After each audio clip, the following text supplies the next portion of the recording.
जीवन में आपकी साधना को बहुत पुष्ट करेंगी। प्रश्न है, सच्चे हृदय से साधना करता हूं, नियम से स्वाध्याय करता हूं, वाणी पाठ जहां तक बनता है भगवान का नाम जप करता हूं, निषिद्ध कर्मों से, तन से, मन से, वचन से बचने की चेष्टा करता हूं, तो भी अभी तक ना कोई स्थिति आई है, ना कोई भागवतिक आनंद है। ध्यान से सुनिएगा, ना कोई स्थिति आई है और ना कोई भागवतिक आनंद है। निराशा ही निराशा है, निराशा ही निराशा है।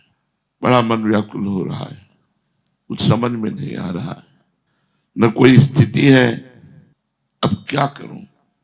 उत्तर बहुत सुंदर। ये निराशा आना आश्चर्य की बात नहीं है।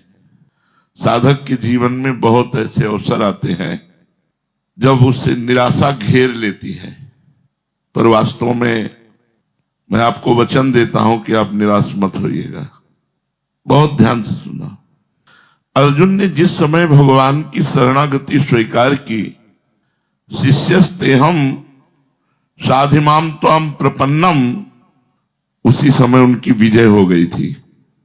विजय उनकी उसी समय हो गई थी जिस समय उन्होंने भगवान से कहा, शिष्यस्तेहम साधिमाम त्वं प्रपन्नम, मैं आपका शिष्य हूं और आपका शरणागत हूं। विजय वही हो गई थी। पर उन्हें बड़े बड़े महारथियों से 18 दिन तक युद्ध करना पड़ा, भयंकर। कई बार ऐसा लगा पराजय आ जाएगी। निराशा की घड़ियां आई, दुख की घड़ियां आई, लेकिन ये सब विजय की ही सूचना दे रही थी। ये सब विजय की ही सूचना दे रही थी। इसी प्रकार साधक के जीवन में पुराने स्वभाव के अनुसार वो लड़ते लड़ते थक जाता है, निराश हो जाता है, लड़ते लड़ते थक जाता है, निराशा आ जाती है। ये निराशा और थकान उसकी भगवत प्राप्ति का संकेत है। पकड़ो, ये निराशा और ये थकान उसकी भगवत प्राप्ति का संकेत है। जरा भी मत डरना, ये भगवत प्राप्त महापुरुष कह रहे हैं। सफलता तुम्हारे बिल्कुल सामने है, पर तुम्हें ऐसे नहीं दिखाई दे रही जैसे अमावस्या की पूरी रात्रि हो गई। अब प्रातः काल होने वाला है और समय का तुम्हें ज्ञान नहीं, समय ज्ञान कराने वाला कोई यंत्र नहीं, तो आपको क्या लगे कितनी अंधेरी रात कब तक काटूं, जबकि कुछ ही क्षणों में उजाला होने वाला है। अमावस्या की चारों पहर रात्रि कट गई है, सूर्य उदय होने वाला है, अर्थात तुम्हारे समस्त पाप नष्ट हो चुके हैं। भगवत कृपा सूर्य उदय होने वाला, तुम्हें निहाल कर देगा। तुम निराश, हताश, उदास, खिन्न मत होइएगा। अगर हो रहे हो तो ये भगवत प्राप्ति का चिन्ह है, घबराइएगा नहीं। गिरा अरथ जल बीच सम कहियत भिन्न न भिन्न, बंदो सीता राम पद जिन्हें परम प्रिय खिन्न। खिन्न माने कुछ अच्छा नहीं लग रहा, कुछ अच्छा नहीं लग रहा। अच्छा, विवेक इतना तीव्र होता है भजन करने में कि 2 मिनट में हर विषय को काट देता है। ये कितने मिनट, फिर वही, ये खा लो कितने मिनट, फिर वही, इनसे मिल लो कितने मिनट, फिर वही। विवेक कहीं जुड़ने नहीं देता, और जहां जुड़ा हुआ है वहां की लक्षण है, ये लक्षण है। इनको ये मत सोचो कि कहीं निराशा में इधर उधर मत भटक जाना, निराश हो जाना, खिन्न हो जाना, अंदर से एक अशांति सी है, पर भजन चल रहा है, चुप रहो। बिल्कुल सामने उदय होने वाला है कृपा सूर्य। हमारी जन्म जन्म की अमावस्या की रात्रि हटने वाली है। धैर्य पूर्वक लगे रहो, लगे रहो।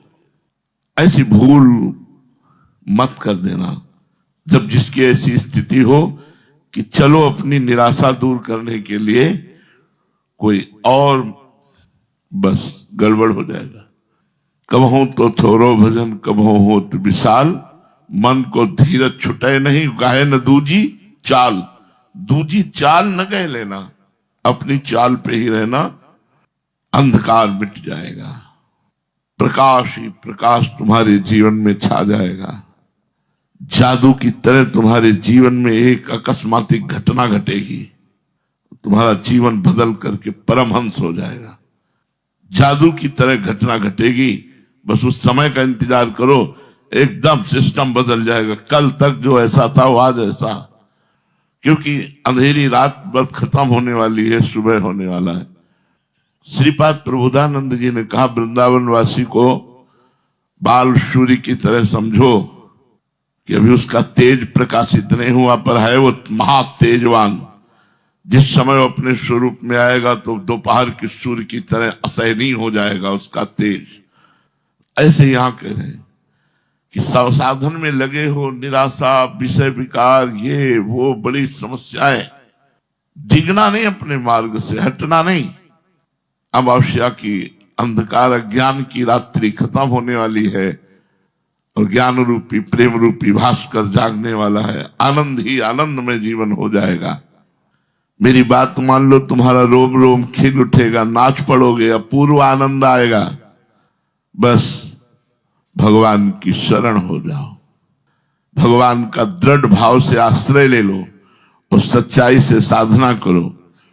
मेरी बात ध्यान रखना, कितनी भी निराशा हो, एक बार जो भगवान की शरण में हो गया, भगवान उसे छोड़ते थे। चाहे जितनी निराशा हो, चाहे